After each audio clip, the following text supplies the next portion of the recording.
Mari siap dengar firman dalam nama Tuhan Yesus.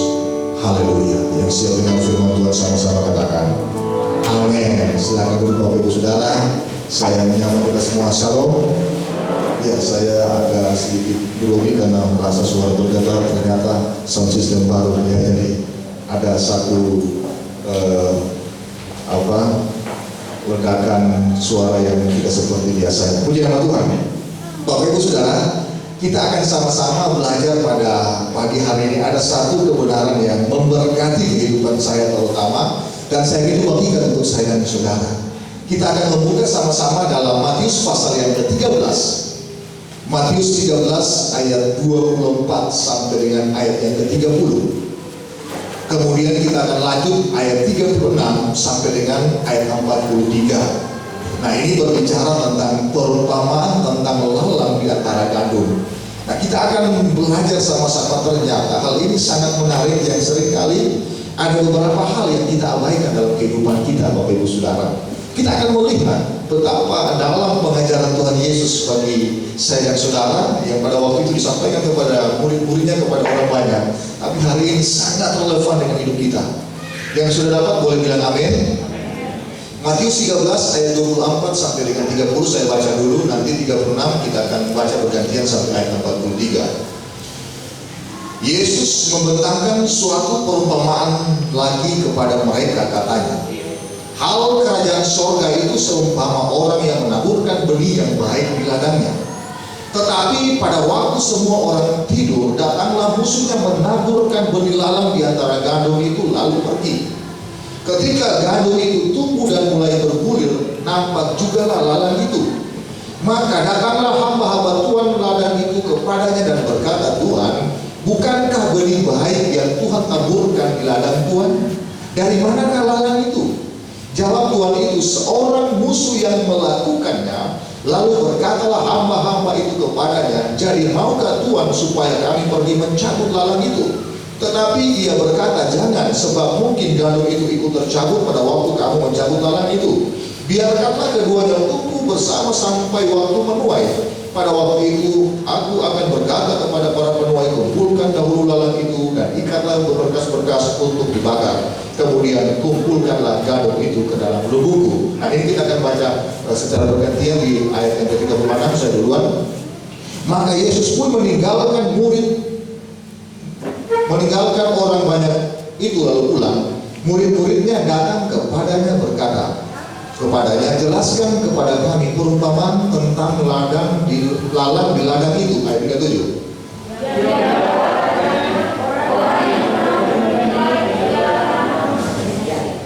Ladang ialah dunia, benih yang baik itu anak-anak kerajaan, dan lalang itu anak-anak si jahat.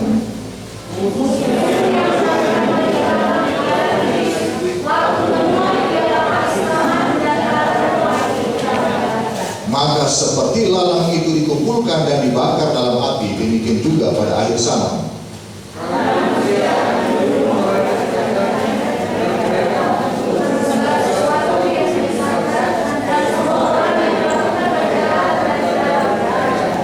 Semuanya itu akan dicampakkan ke dalam dapur api. Di sanalah akan terdapat ratapan dan retak gigi.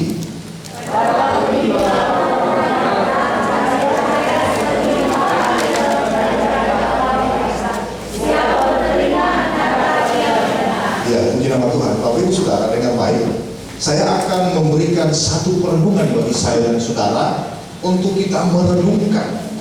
Dan judul yang saya sampaikan berbicara khotbah saya, Kristen gandum atau Kristen ilalang, tanda tanya. Kristen gandum atau Kristen ilalang. Nah, ternyata gandum dan ilalang sama-sama menjelaskan tentang orang yang mendengarkan firman Tuhan. Sama-sama mendengarkan firman Tuhan dan sama-sama bertumbuh. Dan ini sangat menarik Bapak Ibu Saudara, kalau kita melihat apa yang disebut gandum dan apa yang disebut ilalang. Saya boleh katakan dengan bahasa hari ini serupa tapi tak sama. Nah, ini bisa mungkin tampilkan di gambarnya, serupa tapi tak sama. Dan dari pelajaran yang disampaikan Tuhan Yesus ini, saya ingin kita untuk belajar mengintrospeksi diri kita. Jadi kalau berbicara mengintrospeksi diri kita, kita bukan melihat atau merelevansikan, mencocokkan apa yang kita dengarkan hari ini kepada orang lain. Bukan demikian. Tetapi kita mau introspeksi diri. Adakah kita, adakah saya dan saudara sungguh-sungguh kita bisa disebut sebagai Kristen gandum, atau malah kita menjadi Kristen ilalang? Nah, ini harus kita renungkan dengan baik dan dengan benar, sebab kita seringkali sulit untuk mengetahui kita di posisi mana. Karena kalau kita melihat bahwa ciri-ciri dari gandum dan ilalang itu hampir sulit untuk dibedakan. Modelnya sama, bentuknya sama, dia bertumbuh juga bersama di ladang yang sama. Nah, ini kalau kita melihat ya di gambar ini, nah, bisa di yang berikut, perhatikan, yang sebelah kiri itu lalang, yang sebelah kanan itu gandum. Itu hampir sama, sulit dibedakan. Nah, di sini Alkitab menjelaskan kepada kita bahwa benih gandum itu berbicara tentang anak-anak kerajaan. Karena ketika murid-murid atau orang banyak itu bingung, mereka tanya, apa yang dimaksudkan dengan perumpamaan itu? Kemudian Yesus menjelaskan bahwa yang dimaksudkan dengan benih gandum itu anak-anak kerajaan, sedangkan lalang itu anak-anak jahat. Dan kemudian berbicara ladang itu dunia. Nah, ini dunia kita yang sama dengan yang dihadapi atau yang ditumbuhi oleh lalang ataupun juga gandum. Kemudian juga ada benih yang baik yang ditabur. Nah, penaburnya siapa? Penaburnya itu anak manusia. Sementara penabur benih ilalang itu iblis atau si jahat. Dan perhatikan, Alkitab berkata bahwa lalang ketika ditabur pada waktu tidur, artinya tanpa disadari.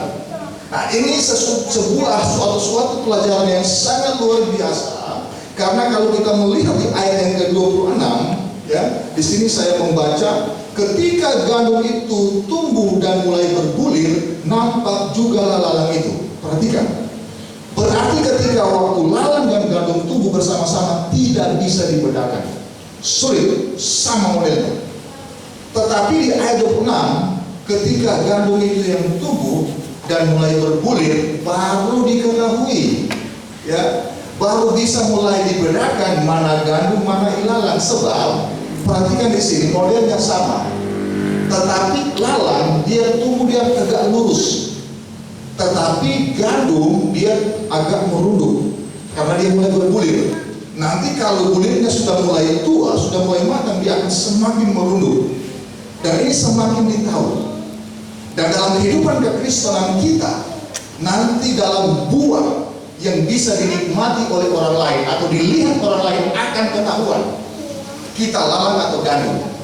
Biasanya kalau lalang dia tumbuh tegak, berbicara orang-orang yang seringkali bongkar, yang seringkali angkuh, yang seringkali sombong, tapi dia tidak sadar. Tetapi seseorang yang berisi bulir gandum, dia akan semakin rendah hati, semakin merunduk. Dan ini sebuah pelajaran yang sangat menarik Bapak Ibu Saudara, sebab kalau kita melihat dalam kehidupan kita setiap hari, bahwa hal ini tidak bisa kita hindari. Dan seringkali di dalam apa yang kita hadapi, kemudian muncul tantangan, kita suka, kita senang supaya orang-orang yang mungkin kita anggap mengganggu kita, atau mungkin orang-orang yang kita tidak sukai, atau orang-orang yang mungkin kita anggap tidak menjadi berkat bagi kehidupan kita, supaya Tuhan segera cabut atau disingkirkan dari komunitas kita. Tetapi perhatikan, sangat menarik, jawaban Tuhan Yesus tidak langsung menjawab apa yang dikatakan atau apa yang dipertanyakan. Karena di ayat yang ke-28 dikatakan, jawab Tuhan itu, seorang musuh yang melakukannya, lalu berkatalah hamba-hamba itu kepadanya, jadi maukah Tuhan supaya kami pergi mencabut lalang itu? Perhatikan ayat 9. Tetapi ia berkata, jangan, sebab mungkin gandum itu ikut tercabut pada waktu kamu mencabut lalang itu. Nah, di sini ada sesuatu hal yang menarik. Karena ketika mulai nampak mana lalang, mana gandum, murid-murid daripada yang mempunyai ladang itu minta untuk dicabut. Tapi Tuhan bilang jangan. Nanti pada waktu menuai. Artinya biarkan dia tumbuh bersama-sama dengan gandum. Nanti pada waktu menuai, pada waktu akhir zaman, itu akan dipisahkan. Karena Alkitab yang lalang itu akan dikumpul dalam berkas-berkas kemudian dibakar. Kemudian gandum itu akan bersinar bersama dengan Tuhan. Nah, ini pelajaran yang sangat menarik, karena Bapak Ibu Saudara, yang menjadi pertanyaan saya dan saudara, kita ada di mana? Apakah kita sebagai orang Kristen gandum atau orang Kristen ilalang? Kalau saya minta suruh untuk memilih, saya pun pasti memilih kita Kristen gandum. Dan kalau saya bertanya juga kepada jemaat, pasti jemaat bilang saya Kristen gandum. Tetapi yang harus kita refleksikan, harus kita berani mengintrospeksi, benarkah kita sudah menjadi Kristen gandum? Nah, ini harus kita berani jawab. Hari ini kita kemudian menjawab dan kita akan mengintrospeksi dengan jujur. Dan kalau kita mungkin masih berupa Kristen lalang, kita harus cepat merubah sikap kita supaya kita kelihatan dan nampak dan menunjukkan kita Kristen gandum. Yang setuju katakan amin. Karena kalau tidak, ini sangat fatal. Pada akhir zaman nanti, itu baru akan dipisahkan. Hari ini Tuhan belum pisahkan. Mungkin orang itu atau kita Kristen, kita rasa kita gandum. Padahal tanpa sadar kita ilalang. Datang beribadah, kita mungkin melayani, kita mungkin berkhotbah seperti saya. Itu akan ada bersama-sama. Tumbuh bersama-sama, tetapi akan kelihatan buahnya. Nah, ini yang harus kita lihat dengan jujur. Kita ada di posisi mana? Tugas saya dan saudara bukan untuk menghakimi, bukan untuk melihat siapa yang gandum, siapa lalang, tetapi tugas saya dan saudara untuk mengintrospeksi, untuk melihat ke dalam kehidupan kita, kemudian kita bercermin kepada kebenaran, atau kita merefleksikan diri kita kepada kebenaran firman Tuhan, kemudian kita merubah diri kita untuk kita sungguh-sungguh dan benar-benar menjadi Kristen gandum. Yang setuju katakan amin. Nah, puji nama Tuhan Bapak Ibu Saudara, kita akan berbenah sama-sama supaya kita jadi Kristen gandum. Ini sangat merupakan tantangan bagi saya, dan saya akan mengajak kita dalam pertanyaan tadi, Kristen gandum atau Kristen ilalang. Poin yang pertama, satu pertanyaan, sudahkah kita menjadi orang yang ikhlas untuk kita mengetahui kita Kristen gandum atau Kristen ilalang? Pertanyaan saya yang pertama, sudahkah kita menjadi orang yang ikhlas? Coba ganti kata kita dengan saya. 3, 2, 1. Sudahkah saya menjadi orang yang ikhlas? 3, 2, 1. Sudahkah saya menjadi orang yang ikhlas? Itu pertanyaan bagi saya dan saudara untuk mengintrospeksi kehidupan kita. Jangan-jangan kita merasa kita Kristen gandum, tetapi ketika kita melihat dalam cermin firman Tuhan ini, kita masih ilalang. Oh, sangat fatal Bapak Ibu Saudara. Saya berbicara kualitas kekristenan, saya berbicara tentang mutu kekristenan kita. Nah, ini yang harus kita renungkan baik-baik. Kemudian di poin yang pertama, tadi saya ajak kita melihat ayat yang ke-20. Di ayat yang ke-20, ya, kita akan membaca ayat yang ke-26 ya. Ayat yang ke-26, ketika gandum itu tumbuh dan mulai berbulir, nampak juga lalang itu. Nah, kemudian kita akan lompat kepada ayat yang ke-29.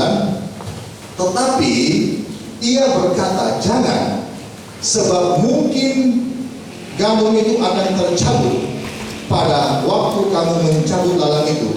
Ayat 30 sini akan kita garis bawahi. Biarkanlah keduanya tumbuh bersama sampai waktu menuai.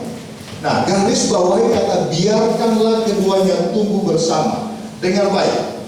Pertanyaan tadi bahwa sudahkah kita menjadi orang yang ikhlas ketika hamba-hamba dari Tuhan itu meminta untuk mencabut lalang di antara gandum? Apa yang dikatakan oleh Tuhan itu biarkanlah mereka tumbuh bersama. Perhatikan, menarik. Tuhan tidak menjawab bahwa apa yang diminta oleh murid-muridnya langsung dilaksanakan, tetapi dia berkata biarkanlah mereka tumbuh bersama. Dan di sini berbicara tentang kebaikan dan kejahatan itu akan tetap ada sampai dunia ini berakhir. Tidak akan pernah, kita tidak akan berhadapan dengan namanya kejahatan. Bahkan di dalam kehidupan kekristenan kita, di dalam bergereja pun juga bahwa kejahatan tidak akan pernah akan berlalu, akan terus ada. Menjadi pertanyaan, apakah kejahatan yang dimaksud kejahatan membunuh, mencuri dan seterusnya tidak berbicara itu? Kalau kita membaca secara teliti, kejahatan di sini tidak berbicara membunuh, mencuri dan sebagainya. Karena kejahatan di sini tidak diterjemahkan dari kata katos bahasa Yunani, ya, tetapi sesuatu yang kelihatannya bukan sebuah pelanggaran. Karena ketika tumbuh bersama kan sulit dibedakan bahwa orang-orang yang melakukan kejahatan pun juga bisa memberikan persembahan misalnya, bisa juga dia aktif melayani, bisa juga dia berkhotbah seperti saya. Tetapi di sini yang dinilai oleh Tuhan Yesus kedalaman hatinya, apakah dia benar-benar sebagai orang yang disebut Kristen gandum. Karena kalau diartikan dengan kata yang ayat yang ke-30 dibilang biarkan keduanya tumbuh bersama. Kalau kita selidiki kata biarkan ini sejajar dengan Lukas 29 ayat 34. Ketika Yesus berkata di atas kayu salib, Bapa ampunilah mereka. Kata ampunilah mereka dengan kata biarkan di sini dari kata yang sama, afete dalam bahasa Yunani-nya. Biarkan atau afete, maafkan, ampuni.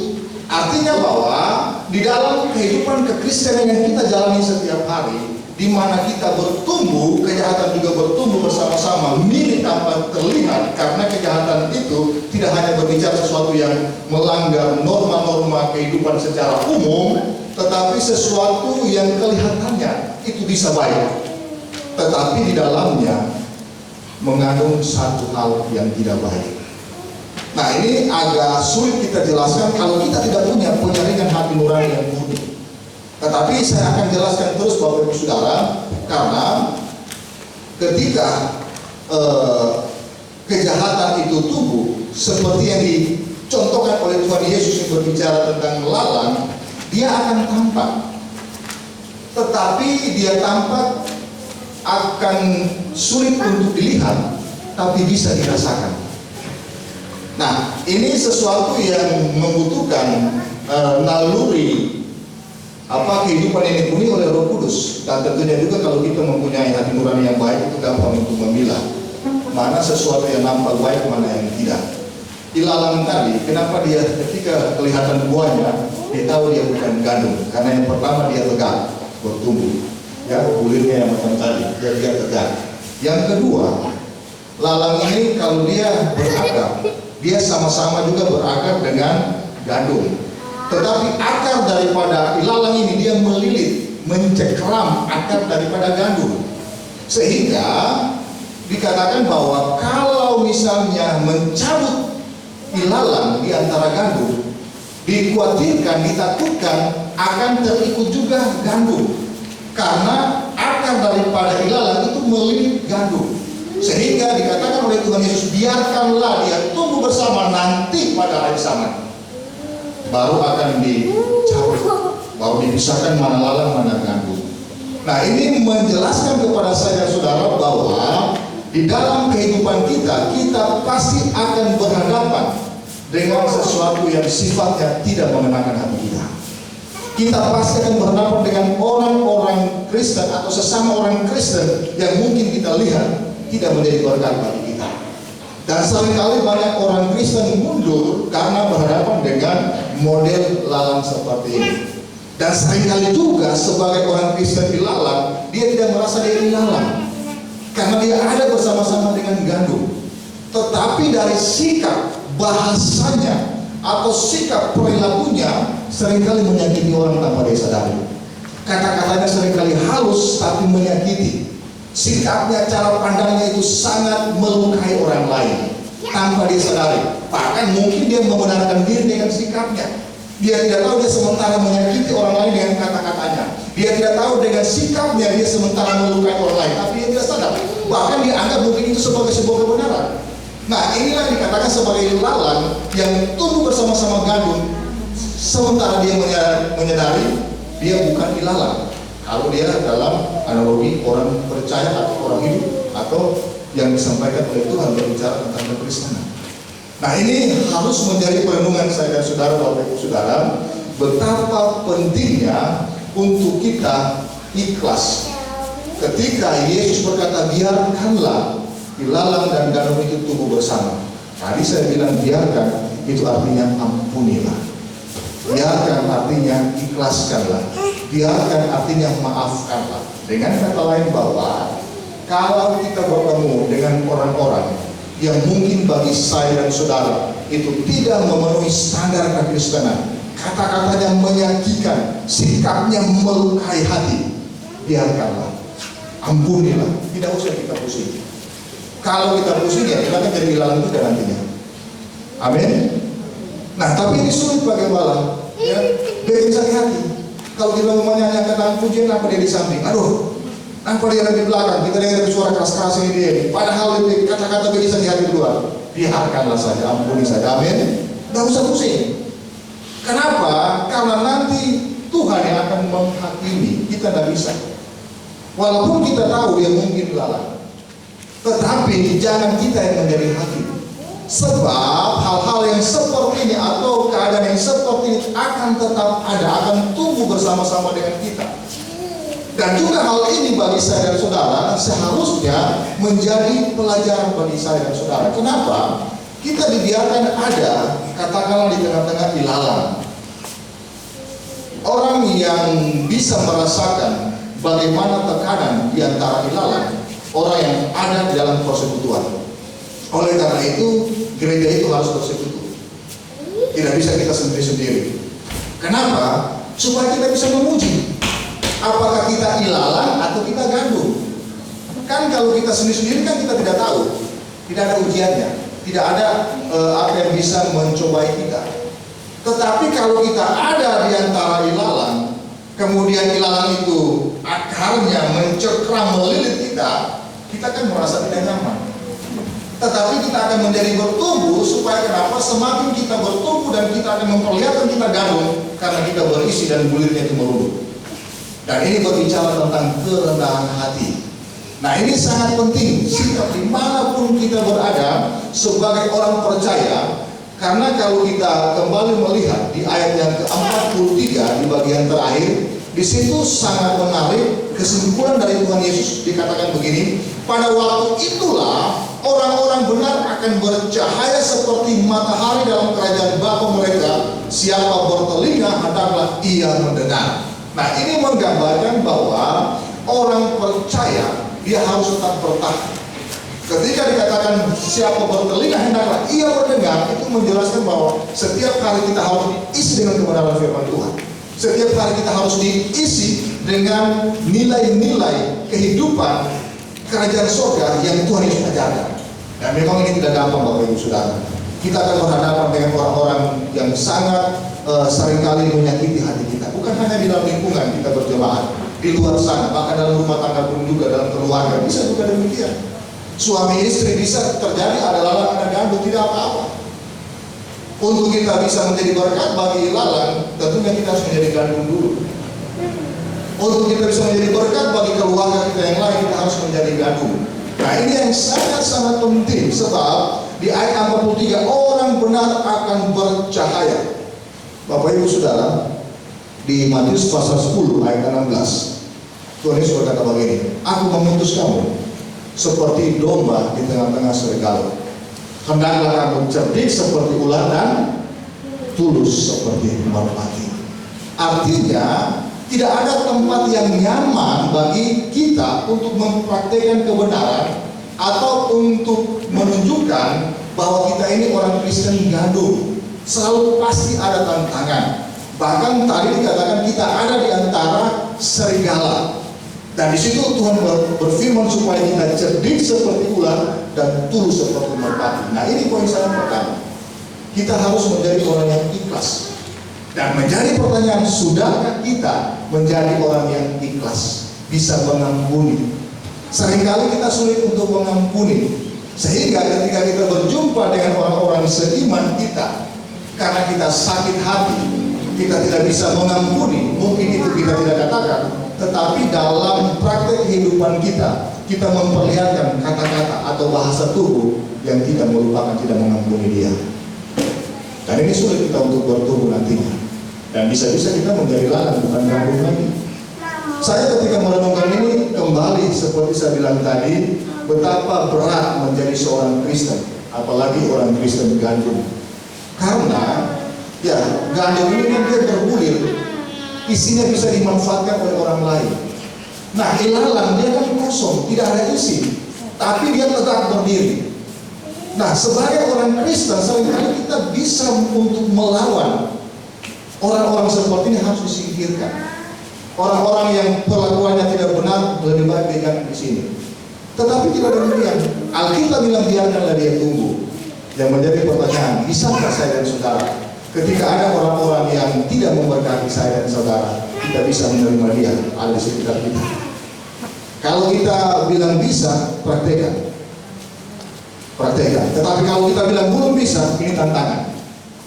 Kalau kita memang belum bisa, berarti kita belum layak disebut sebagai orang Kristen gandum. Berat tidak? Berat. Kalau Bapak sudah tanya sama saya sebagai seorang pendeta kepala, berat. Karena kenapa? Karena prinsipnya manusia itu dia ingin nyaman, dia ingin jangan terluka, dia ingin jangan tersakiti. Tetapi persoalannya bahwa lalang itu dibiarkan juga tumbuh, akan ada terus. Kalau kita akan pusing dengan model ilalang seperti ini, kita juga akan terseret, bisa-bisa kita juga jadi belalang. Nah, firman Tuhan berkata supaya kita menjadi gandum, kita harus tetap bertahan. Nanti pada hari penghakiman akan dipisahkan oleh Tuhan, mana gandum, mana ilalang. Yang ilalang akan dibakar, gandum akan terus bercahaya bersama-sama dengan Tuhan. Amin. Bapak Ibu Saudara, saya percaya bahwa kita tentunya perlu dari persoalan. Banyak pergumulan entah dalam rumah tangga, dalam bermasyarakat, dalam kita bekerja, berbisnis dan seterusnya. Banyak hal-hal yang bikin sakit hati. Ya. Bahkan mungkin kita stres. Kita mau membalas tapi kita bilang jangan. Kita mau bertindak tapi kita bilang jangan.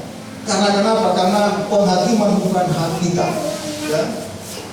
Saya kalau melihat hari-hari ini ya, begitu ya di berbagai dunia politik terutama sudah mulai panas ya. Ada beberapa kelompok entah pemilihan bupati nanti atau pemilihan gubernur, yang satu bilang si A begini, yang satu bilang si B begini, macam-macam ya. Saya hanya menyaksikan. Tapi situ kita bisa melihat mana lalang mana gandum. Tapi biarkan supaya kenapa kita bisa memuji kita ini gandum atau ilalang. Nah, ini yang sangat penting Bapak Ibu Saudara untuk kita mengintrospeksi sekaligus kita merefleksikan apakah kita orang yang sudah ikhlas dan sudah bisa mengampuni. Amin. Kalau kita orang yang ikhlas dan bisa mengampuni, kita tidak pusing. Biarkanlah mereka ada, tidak usah pusing. Dia ada, dia seorang pelayan, dia jemaat biasa atau dia saudara kita yang lain. Kalau memang kita sebagai gandum, kelakuannya tidak akan membuat kita menjadi tersandung. Amin. Nah, ini memang berat, tapi untuk membuktikan kita sebagai Kristen gandum, maka kita harus menjadi domba yang seperti domba di tengah serigala, cerdik seperti ular dan tulus seperti merpati. Poin yang kedua, ayat 41. Anak manusia akan menyuruh malaikat-malaikatnya dan mereka akan mengumpulkan segala sesuatu yang menyesatkan dan semua orang yang melakukan kejahatan dari dalam kerajaannya. Dengar baik, sudahkah kita menjadi Kristen gandum? Atau pertanyaan pertama tadi, kita Kristen gandum atau Kristen ilalang? Pertanyaan yang kedua, sudahkah hidup kita menjadi berkat? Itu pertanyaan. Ganti kata kita dengan saya. Sudahkah saya menjadi berkat? 3, 2, 1. Sudahkah saya menjadi berkat? Ini pertanyaan Bapak Ibu Saudara. Perhatikan, Kristen gandum pasti dalam hidupnya menjadi berkat bagi orang lain. Amin. Pasti dalam hidupnya dia akan dinikmati oleh orang lain. Kata-katanya, kelakuannya, cara dia berpikir, cara dia bertutur kata, cara dia bergaul, itu akan terlihat dia gandum atau dia ilalang. Tetapi sering tidak disadari bahwa kehidupan kekristenan kita bisa menyesatkan orang lain, bisa tidak menjadi berkat bagi orang lain. Nah, ini perhatikan kalau di ayat yang ke-41 tadi, anak manusia akan menyuruh malaikat-malaikatnya dan mereka akan mengumpulkan segala sesuatu yang menyesatkan dan semua orang yang melakukan kejahatan. Garis bawahi kata segala sesuatu yang menyesatkan. Saya melihat dalam bahasa aslinya apa yang dimaksudkan dengan segala sesuatu yang menyesatkan. Ternyata dalam bahasa Ibrani itu dipakai dalam bahasa Yunani kata skandala, kata tunggal skandalon, tapi ini banyak skandala, dari kata skandal. Skandal itu kalau dalam bahasa Indonesia sudah diserap dari bahasa Inggris, ternyata bahasa Yunani asalnya itu perbuatan yang tersembunyi, yang aib, kemudian dia terbongkar. Itu skandal. Ternyata skandal itu bahasa yang paling tepat, artinya batu sandungan, stumbling block bahasa Inggris. Batu sandungan itu apa? Kalau ada orang berjalan, ya, atau mungkin dia orang buta, kita taruh batu di muka. Ya. Ketika dia lewat atau dia injak atau dia tersandung dengan batu itu, orang itu akan jatuh. Itu namanya batu sandungan atau stumbling block. Nah, kata yang di sini yang diterjemahkan orang yang menyesatkan itu dari kata skandala, orang yang menjadi batu sandungan. Nah, ini semakin menjelaskan bahwa kejahatan yang dimaksudkan oleh Tuhan dalam perumpamaan ini dengan kebaikan bukan kejahatan yang bersifat fatalistik. Kalau kejahatan yang bersifat fatalistik itu dalam bahasa Yunani itu pakai kata kakos, tapi tidak skandal. Artinya orang yang menjadi atau yang menjadi batu sandungan. Nah, ini tentunya tidak disadari Bapak Ibu Saudara dalam kehidupan kekristenan kita. Seringkali tanpa sadar kita menjadi batu sandungan bagi orang di sebelah kita, tetangga kita, sesama jemaat, atau dimanapun kita berada. Kenapa? Karena hal-hal yang sepele, karena hal-hal yang mungkin tidak prinsip, tetapi orang bisa tersandung. Saya beberapa waktu lalu di tempat kita, saya berada di tempat kita, orang yang sudah ada, ya. Dia tidak mau, ada jemaat yang tidak mau datang di gereja. Kenapa dia tidak mau datang di gereja? Karena dia melihat si A ada di situ. Apalagi ketika dia si A itu melayani Tuhan lagi, dia tidak mau. Kenapa? Aduh, ada si ini, kelakuannya begini, modelnya begini.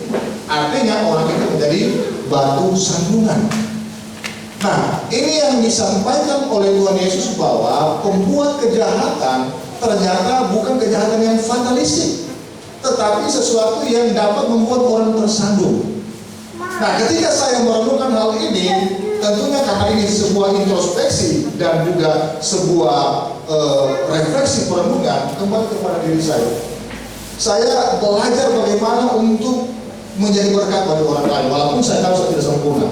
Dan mungkin jemaat tahu, saya mungkin sering juga pernah menjadi batu sandungan bagi jemaat. Nah, itu saya akui dan saya minta maaf kalau memang itu ada. Tetapi dalam kehidupan saya yang mau saya belajar untuk menjadi Kristen gaduh, maka kehidupan kita janganlah menjadi batu sandungan. Ini sangat penting Bapak Ibu Saudara. Karena ini akan membuat orang tersandung dan ternyata ini sebuah kejahatan yang akan membawa kepada kebinasaan kekal. Akan menjadi bulir atau menjadi berkas-berkas ilalang yang akan dicampakkan atau akan dibakar. Ini jangan terjadi. Dan saya perlu mengingatkan kepada kita merefleksikan bahwa ini merupakan standar tertinggi untuk kita menjadi berkat. Karena di sini ada dua hal, bukan hanya sebagai batu sandungan. Di ayat 41 di situ juga dikatakan, dan semua orang yang melakukan kejahatan, orang yang melakukan kejahatan itu dipakai kata anomon. Kata anomon itu dua A itu kalau bahasanya tidak abnormal, tidak normal. Tapi anomon dari kata anomos, nomos itu hukum. Berarti anomon artinya anomos artinya pelanggaran hukum. Pelanggaran hukum yang mana yang dimaksud? Berbicara perjanjian baru itu hukum kasih. Karena hukum kasih Tuhan Yesus mengajarkan bahwa kasihlah Tuhan Allahmu dengan segenap hatimu, dengan segenap jiwamu, dengan segenap pikiranmu, dan dengan segenap akal budimu, dan kasihlah sesama manusia seperti dirimu sendiri. Itu hukum kasih yang diajarkan oleh Tuhan Yesus dalam Matius pasal 22 ayat yang ke-39 dan 40 dan seterusnya. Betapa ini prinsip sekali Bapak Ibu Saudara. Sehingga saya kembali kepada pertanyaan di awal, sudahkah hidup kita menjadi berkat? Saya mengatakan kalau hidup kita menjadi batu sandungan, jangan harap kita akan melihat kemuliaan Tuhan. Jangan harap. Memang semakin kita menjadi orang Kristen, semakin naik level kerohanian kita, semakin banyak dituntut. Semakin banyak kita tahu kebenaran, semakin banyak dituntut.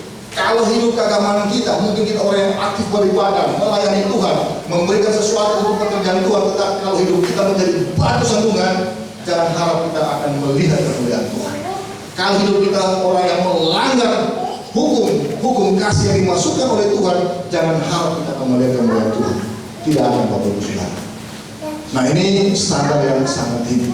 Karena berbicara keselamatan, bukan hanya berbicara surga, tetapi bagaimana kita akan dibawa kepada rancangan surga Tuhan. Sebab kekristenan itu adalah eksklusivisme yang Tuhan berikan bagi orang percaya yang akan menjadi aristokrat kerajaan surga. Bukan hanya menjadi warga negara biasa, tapi menjadi orang-orang pilihan di dalam kerajaan surga. Ini sangat penting. Nah, sehingga saya perlu menjelaskan hal ini kepada kita supaya kita introspeksi diri. Ketika kita introspeksi diri, adakah kita orang yang menjadi batu sandungan?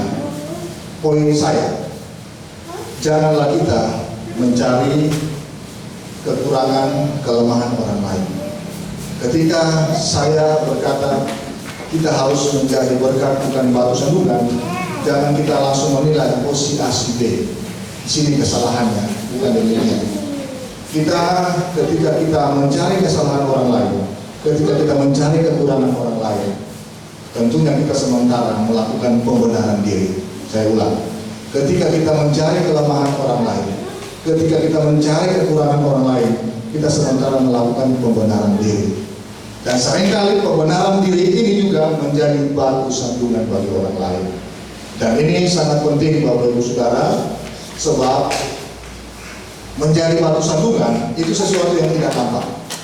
Tetapi ukurannya, kalau misalnya orang tidak suka kepada kita, atau mungkin kita orang cerita, si kamu itu begini-begini, atau ada sesuatu yang tidak baik.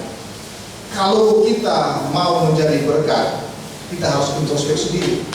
Tetapi yang terjadi seringkali, kita malah mencari siapa yang bilang itu. Atau kita malah menyerang balik, oh di sini kesalahan dia, di sini kesalahannya.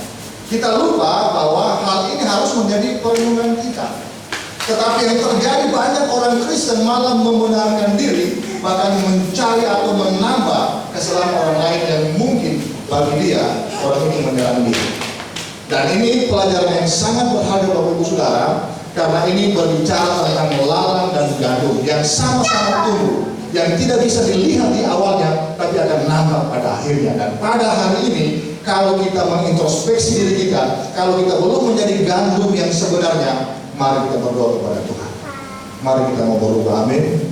Saya juga mau berubah, dan saya mengharapkan kita semua juga mau berubah.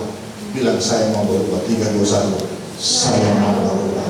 Penting Bapak Ibu Saudara, karena waktu Tuhan datang itu tidak ditahu. Karena dikatakan pada waktu itulah orang benar akan bercahaya seperti matahari dalam kerajaan Bapa mereka. Siapa bertelinga, hendaklah ia mendengar. Ini kesimpulan daripada Tuhan Yesus. Kalau kita mau menjadi Kristen gandum, maka inilah akan menjadi bagian kita. Nah, sehingga supaya bagaimana kehidupan kita menjadi berkat bagi orang lain. Buka ayat yang terakhir, Matius 7 ayat yang ke-12. Nah, ini kita akan baca sama-sama. Matius 7 ayat yang ke-12. Ini saya sering sampaikan. Sama-sama kita baca. Ya, 3, 2, 1.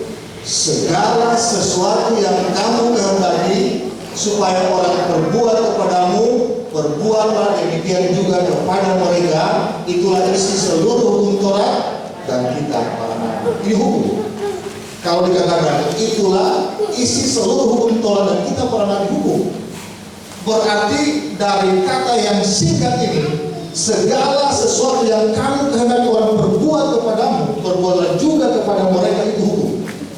Nah, sehingga dalam kita mengintrospeksi diri untuk menjadi orang benar atau menjadi orang yang menjadi berkat, maka kita harus tahu dulu, kalau kita lakukan begini kepada orang lain, kemudian itu tidak baik, jangan kita lakukan. Tetapi ini memang sangat lebih aktif lagi. Segala sesuatu yang kamu kehendaki orang berbuat kepadamu, artinya apa yang baik yang orang ingin lakukan kepada kita, maka kita harus lakukan juga kepada mereka.